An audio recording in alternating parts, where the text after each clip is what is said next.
అయ్యా మాజీ ముఖ్యమైన మంత్రి గారు పంపాలు అంటుకున్నాయి. నా కడుపు మండిపోతుంది, నా కళ్ళు కొట్టుకుపోతున్నాయి. ఇప్పుడు ఏం చేయాలి? ఏం చేయాలి? ఏం జరిగిందో చెప్పు. వెంటనే ఒక నిమిష ప్రణాళిక వేస్తాను. లేబర్ లేనడు బోసుగాడు మనకు పోటీగా ఫ్యాక్టరీ కట్టించడానికి ఇవాళ శంకుస్థాపన చేస్తున్నాడు. శంకుస్థాపన?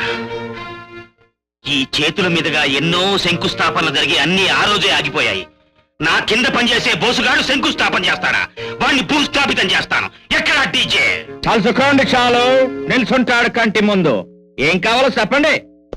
డీజే, నువ్వు నా కుడి భుజానివి, ఎడం చెయ్యివి. నువ్వేం చేస్తావో నాకు తెలియదు. ఆ బోసుగాడి ఫ్యాక్టరీ శంకుస్థాపనని ఆపాలి. ఏం చేతనంటే, ఎందువల్లనంటే, ఎందు నిమిత్తం అంటే. ఆడి ఫ్యాక్టరీ తెలుసుకుంటే మీ ఫ్యాక్టరీ మూతపడదే, అంతే కదా. నాకు ఒకేయండి. విజయీ భవ. నువ్వు నాకు ఈ పని చేసి పెడితే నేను మళ్ళీ ముఖ్యమైన మంత్రి అయిన తర్వాత నిన్ను ఆస్థాన గూండాన్ చేస్తాను. అదే అక్కర్లేదు, నా మామూలు నాకు ఇప్పించండి. ఆ శంకుస్థాపన ఆపటం నాకు చిటికలో పని. వస్తాను. అయ్యా మాజీ ముఖ్యమైన మంత్రి గారు, వచ్చే జన్మలో మీకు సెక్రటరీ అయి పుట్టడం కంటే ఈ డీజీకి మాజీ మామగారుగా పుట్టడం నాకెంతో మేలు. ఎందు చేతనంటే, ఎందువల్లనంటే, ఎందు నిమిత్తం అంటే. నువ్వు నోరు ముయ్యాలి కనుక. రాజకీయాల్లో అతివాగుడు పనికిరాదయ్యా, అందుకే నువ్వు పైకి రాలే.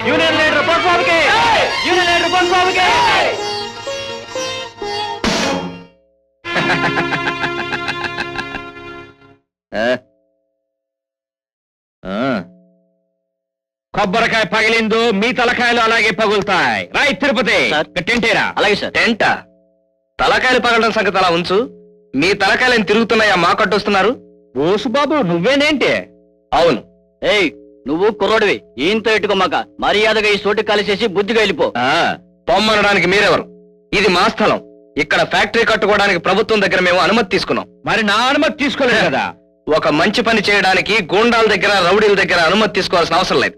అగ్గది, నేను గూండాని రౌడీని తెలుసు కదా, ఇంకా మాట్లాడతావేంటి? చేతల్లో జవాబు చెప్పాలంటే నేను నీకన్నా పెద్ద రౌడీని, గుండాని. చూపించమంటావండి? బచ్చా, నాతో నని తలక. తొందరపడితే జరిగేది రక్తపాతం. వాళ్ళు కోరుకునేది అదే. అందువల్ల నష్టపోయేది మనమే. చట్టరీత్యా మనకు హక్కున్న ఈ నేల మీద చెమటోడ్చి భవిష్యత్తు నిర్మించుకోవాలే గాని రక్తం చిందించి ప్రయోజనం లేదు. మనం వెంటనే పోలీస్ స్టేషన్ వెళ్లి రిపోర్ట్ ఇద్దాం. ఈ గూండాయిజం అంతు చూద్దాం. రండి. వెళ్ళండి. మన పేరు చెప్తే మిమ్మల్ని బొక్కలో పెడతారు పోలీసులు. టెంటేనా? డీజే టెంట్ వేశాడా? అవును సార్. ఇవిగోండి స్థలం మా పేరుతో ఉన్నట్టు పత్రాలు. అర్ధాకలతో మాడిపోతున్న మా వర్కర్స్ అంతా ఒకటై మా శ్రమను మరెవరో దోచుకోకుండా ఉండాలని స్వయంగా మేము ఫ్యాక్టరీ కట్టుకోపోతుంటే దౌర్జన్యంగా వచ్చి ఆక్రమించాడు సార్. మీరు రిపోర్ట్ రాసివ్వండి. ఈ రోజు మీ శంకుస్థాపన జరిగి తీరుతుంది.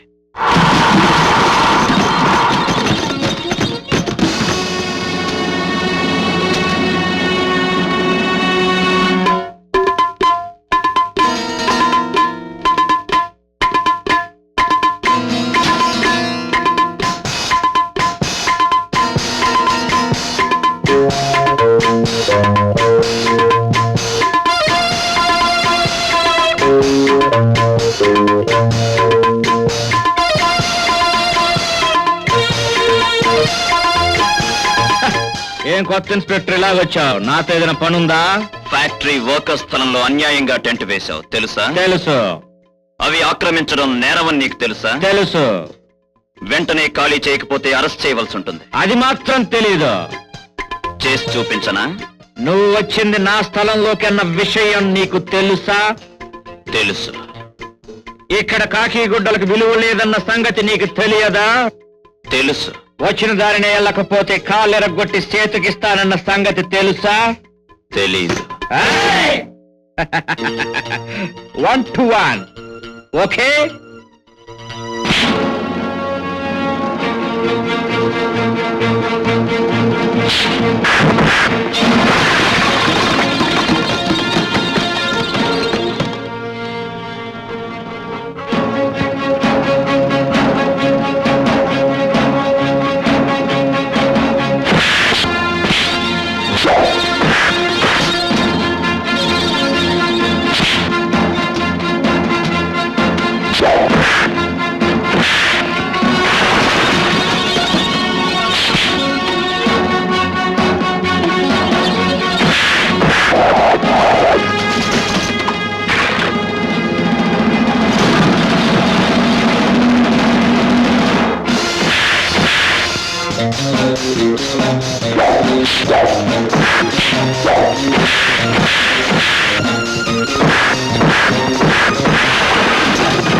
సాంబమూర్తి, ఆయ్. లింగమూర్తి, అయ్యా ఏకలవ్యుడికి బొటన వేలు నరుక్కున్నప్పుడు ఎంత నొప్పి పుట్టిందో నాకు తెలియదు గాని ఈ ఇన్స్పెక్టర్ నా కుడి భుజాన్నే నరికేశాడు కదయ్యా. డీజే జైల్లో ఉంటే మన పనులన్నీ ఏం కావాలి? మాజీ ముఖ్యమైన మంత్రి గారు కదా తమరు, మీ పలుకుబడిని ఉపయోగించి ఆ డీజేని విడిపించుకోవచ్చు కదా. లాభం లేదు. ఇప్పుడున్న ముఖ్యమైన మంత్రికి నేనంటే పడదు. ఓసారి అతన్ని దింపేశాను కదా. ఆ నెల తిరగకుండానే తమరు కూడా దిగిపోయారు కదా. అదే నేను చేసిన పొరపాటు. దిగనంటే దిగనని బేషం పెట్టి కూర్చోవలసింది. ఈ తిప్పలు ఉండేవి కావు. అట్టాగే కొన్నాళ్ళు అడ్డు పెట్టి కూకున్నారు కదా తమరు. అవును, నాకు తెలియగలుగుతాను నరసింహూర్తి బాబు. ఏమిటి లింగా? అబ్బా నన్ను లింగా అనకండి బాబు, లింగమూర్తి అనండి. సర్లే. అవును, ముఖ్యమైన మంత్రి అంటున్నారు. అసలు మీరు ఏ రకమైన మంత్రి అండి? రకమేమిటయ్యా? మంత్రి అంటే మంత్రే. ఆ? మా ఊళ్ళో మంత్రి అంటే జుట్టు కొరిగేవాడు అని. లింగా, ఆ, తిక్కగా మాట్లాడినా కిర్రెక్కించకు. ఆ పోసుగాడికి కుర్ర ఇన్స్పెక్టర్ తోడయ్యాడు.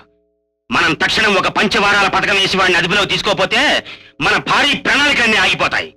అప్పుడు నువ్వు చెప్పిన జుట్టు కొరిగే మంత్రుల అవసరం మన త్రిమూర్తుల ముగ్గురికి పడుతుంది. కాబట్టి వాడిని జాగ్రత్తగా ఓ కంట కనిపెట్టుండాలి.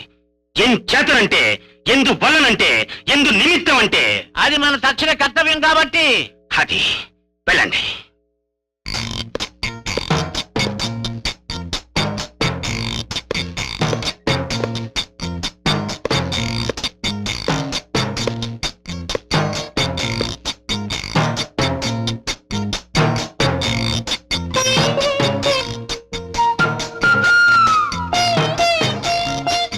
సార్ వచ్చేసిందండి అమ్మాయి, నిజంగా తిరిగి వచ్చేసిందండి.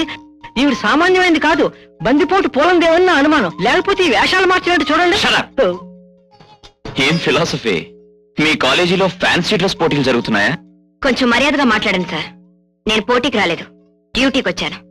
ఓ, మీరు దేన్ని కళ్ళారా చూస్తేనే గాని నమ్మరుగా. చూడండి.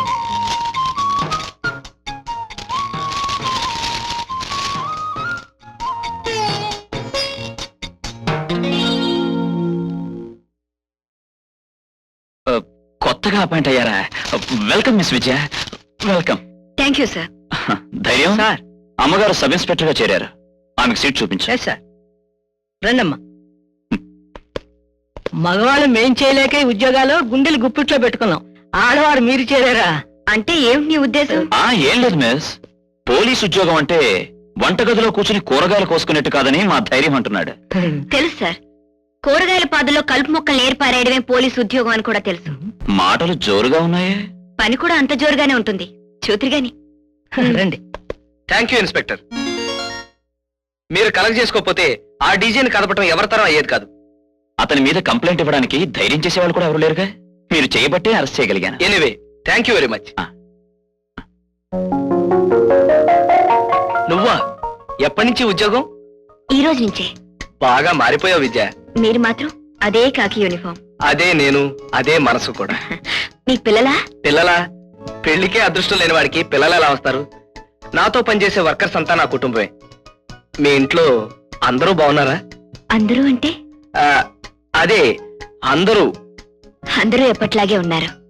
కొందరు మిమ్మల్ని చూసిన కళ్ళతో మరెవరిని చూడనంటున్నారు. ఐఎమ్ సారీ ఫ్రెండ్స్, మీరేమైనా సవిషయాలు మాట్లాడుకోవాలంటే అలా పక్కకెళ్ళి మాట్లాడుకోవచ్చా? ఇంకేం లేవు, అయిపోయాయి. Thanks inspector. వస్తాను విద్య. ఫ్రెండ్సా? నాకు కాదు, మా అక్కకు ఫ్రెండ్.